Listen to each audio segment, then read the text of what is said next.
For DRX, I don't even think that this comp falls off late game, right? Because there is so much upfront burst you have available.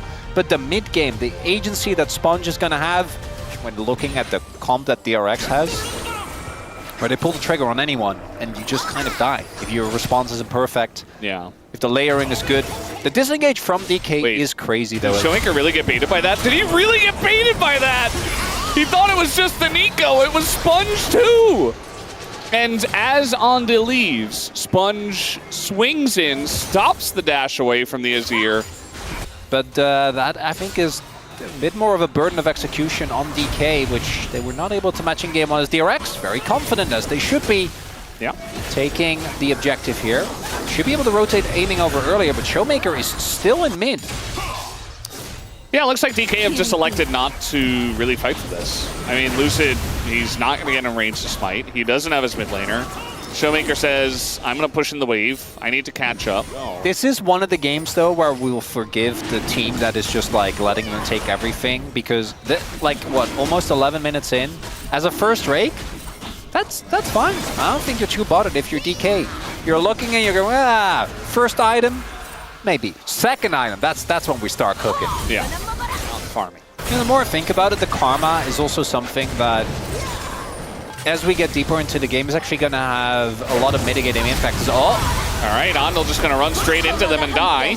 As a nice little hide on bush effective from Lucid. Didn't expect him to be that deep. Bingo is DK doing a good job of turning the prio that they have into actual picks. At least in that instance, are they going to actually fight? I think they have the position to. It's about absorbing the initial blow. They're so slow, though. Yeah, very slow. And the freeze here on a Lucid, and the triple knockup from the side of Ondil just keeps them all locked up. And this is looking just like game one, where Lucid gets caught, dies immediately on the turn on the objective. And once again, DRX, a very nice win in the fight, although she was going to get this entire turret. But they'll lose mid-turret, you would have to think here. Yeah, with the Herald for sure. Shiu, I've seen this one before! Well, I guess he's fine this time, maybe? Yeah. Well, they're still going to stick around for this one. They're just going to fight on a Shiu, and, well, he's going to try to flash as well, and he is absolutely not fine, Chronicler. So a very nice and effective caster curse from you. Okay, that's going to be the real end of Shiu. I was being quizzical and did not think he would actually survive, because that is the second time we've seen Shiu do that. I was like, oh, they're heralding mid. Yep. Maybe we just, like, our brains thought 100% they were going to use it, so we just heard it at the same time. It still worked. Now that they are a member up, as the Herald is it was actually... Yeah, it was taken by you. Yeah. And he doesn't have TP, so I think that's part of why DK are just like, well, we can just take this objective. And then they rotate up. It's Chemtech Soul. I think that's actually not bad for DK. I'm not even joking. Oh, a little engaged here, but we got the cleanse on Aiming, who is going to take a ton of damage from Teddy. Nearly takes his head off, and the two of them just have to run away. Even if you do...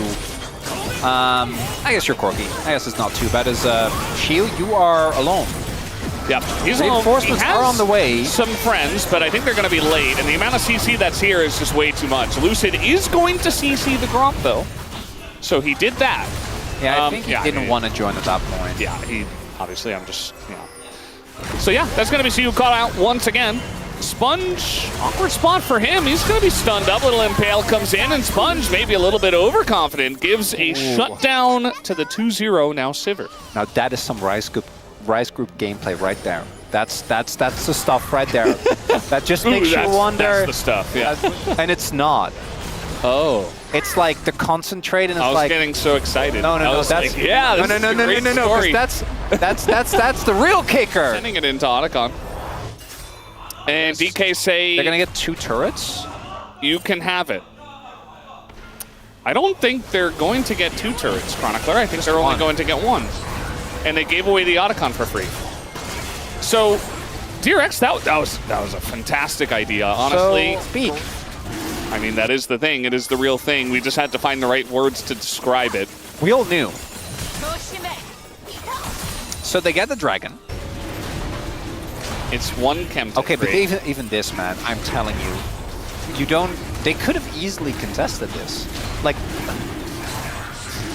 yeah, but for DRX, they've been so careful this entire day. True. I feel like they're just like, nah, it's not perfect. Let's back away.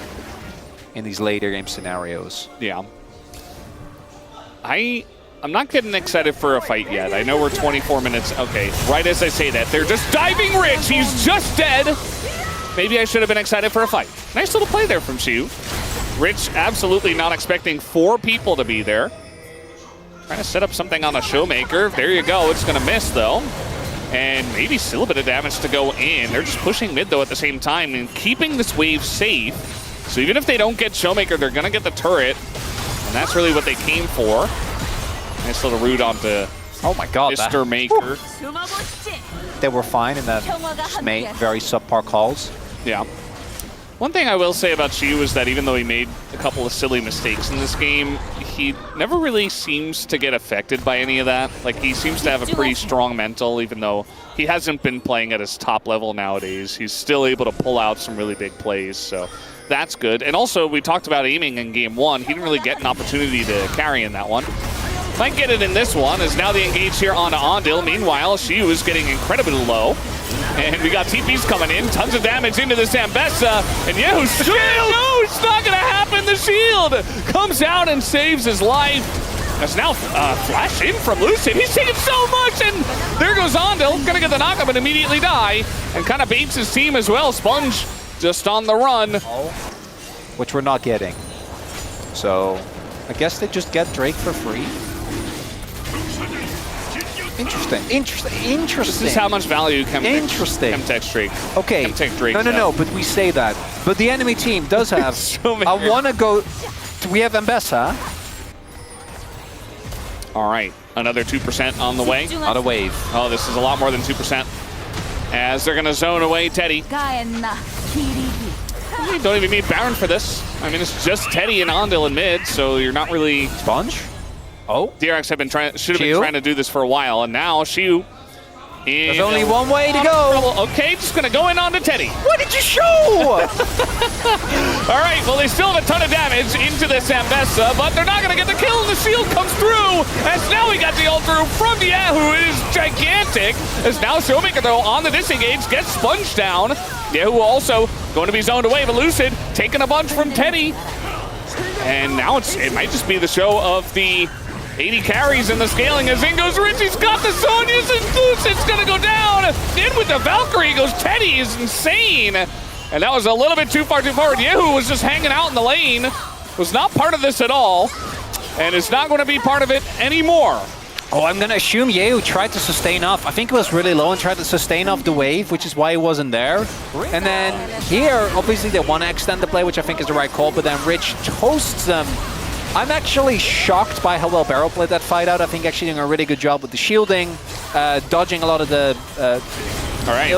They got Soul and DRX, pull the trigger again.